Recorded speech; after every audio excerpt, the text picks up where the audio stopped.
Assalamualaikum warahmatullahi wabarakatuh. Perkenalkan, nama saya Nadia Rahma Zafira, NPM 2102090098 dari PGSD 3B Pagi. Di sini saya ingin menjelaskan tentang tokoh-tokoh psikologi pendidikan.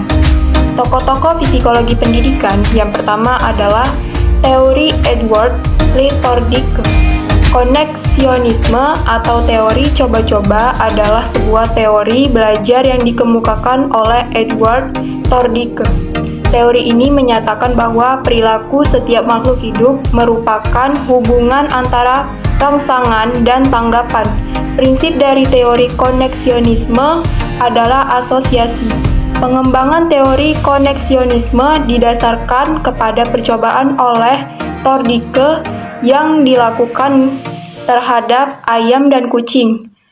Koneksionisme sebagai teori belajar dikembangkan sebagai hasil percobaan dari Edward Thorndike terhadap kucing yang mengalami kelaparan. Dalam percobaannya, kucing tersebut dimasukkan ke dalam sangkar. Hasil percobaan memberikannya kesimpulan bahwa kemampuan untuk memilih tanggapan yang tepat disertai dengan adanya usaha yang pengalaman kegagalan akan menghasilkan hubungan antara rangsangan dan tanggapan. Kesimpulan ini dijadikannya sebagai teori belajar dengan nama pembelajaran coba-coba untuk bentuk belajar yang paling sederhana. Thorndike memiliki pandangan bahwa belajar merupakan hubungan antara rangsangan dan tanggapan, karena teori koneksionisme yang dikemukakan olehnya juga disebut dengan beberapa nama lain. Nama-nama ini yaitu teori hubungan rangsangan tanggapan atau psikologi pembelajaran rangsangan tanggapan. Ada pula yang menyebutnya dengan nama pembelajaran coba-coba. Koneksionisme disebut pula dengan teori coba-coba karena melakukan penilaian terhadap tanggapan dari satu rangsangan tertentu.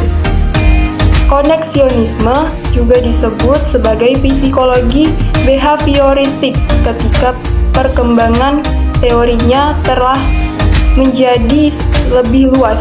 Yang kedua adalah teori classical conditioning dari Ivan Pavlov. Teori classical conditioning berawal dari usaha Ivan Pavlov dalam mempelajari bagaimana suatu makhluk hidup. Secara umum, dalam psikologi, teori belajar makhluk hidup selalu dihubungkan dengan stimulus respon. Selain itu, teori-teori tingkah laku turut menjelaskan respon makhluk hidup dengan cara menghubungkan apa yang dialami atau menjadi stimulus respon tertentu yang didapat dari lingkungan tertentu.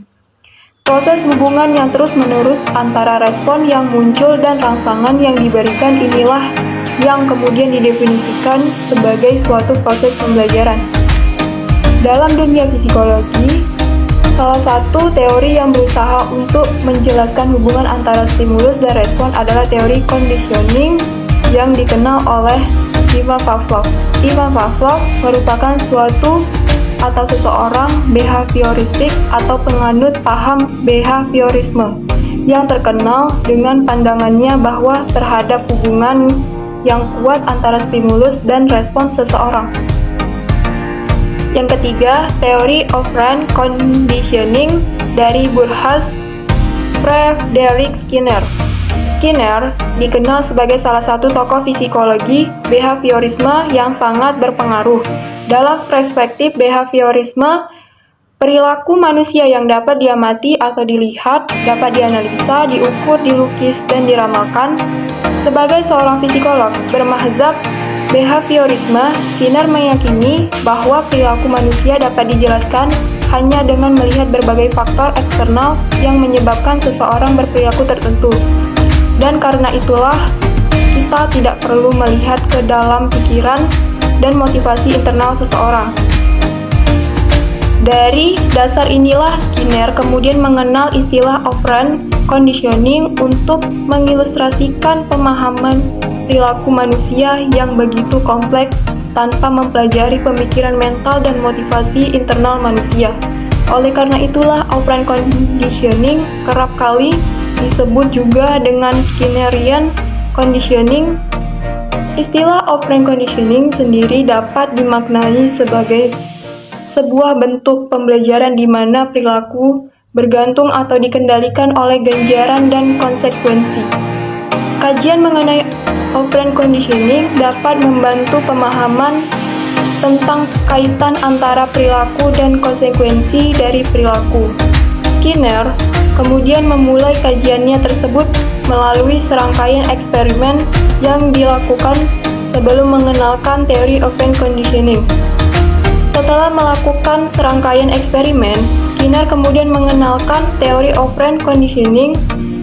Teori operant conditioning adalah salah satu teori belajar yang dirumuskan oleh Skinner sebagai pengembangan dari teori belajar sebelumnya, yaitu teori classical conditioning yang dikemukakan oleh Ivan Pavlov. Sekian penjelasan singkat dari saya tentang tokoh psikologi pendidikan. Bila ada tutur kata atau bahasa yang kurang berkenan, saya mohon maaf. Yang sebesar-besarnya terima kasih. Wassalamualaikum warahmatullahi wabarakatuh.